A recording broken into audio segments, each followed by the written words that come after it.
Hi, I'm Shannon, your personal life and executive coach. I'd like to welcome you to my Transformation Tuesday series, which is a series of videos I'll be producing each week focused on a different step in the transformation process.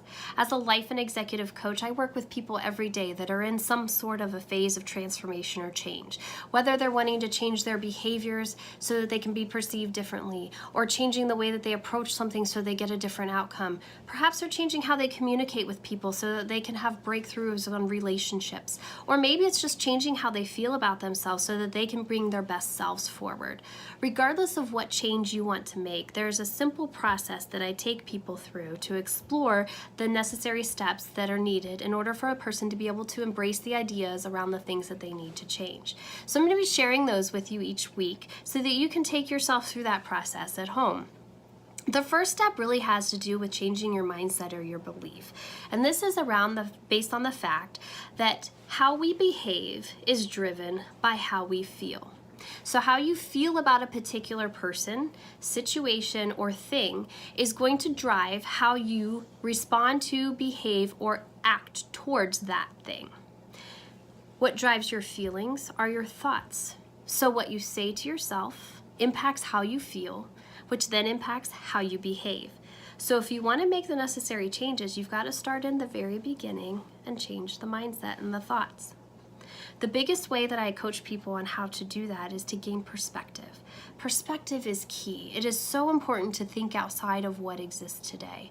It's so easy to get caught up into the negative self-talk. I can't make that change because I'm not wired that way, or I don't have access to the resources that I need to make that change, or I don't have an infinite supply of things that are going to allow me to make that change, or I just don't have the time or the energy. Whatever it is that you're telling yourself, the first thing that you do is have to take a time out and stop. And the best thing to do is to look around you to gain perspective.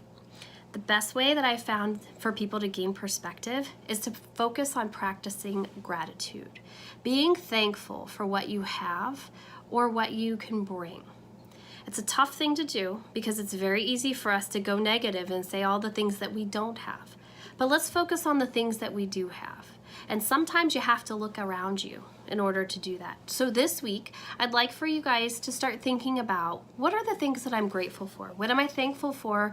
And what am I glad that I have? And look to others for the inspiration around that. Jot those things down. You'll instantly start to see that you're going to feel better as you start to think about those things. One of my favorite quotes is by Albert Schweitzer. It's around gratitude, and it says, "At times, our own light goes out, and it is rekindled by a spark from another person. Each of us has to think with gratitude of the others who have lighted the flame within us." So I challenge you this week to look around to find that spark in others. Jot those things down, and next week we'll talk about step 2 in the process. Have a great week.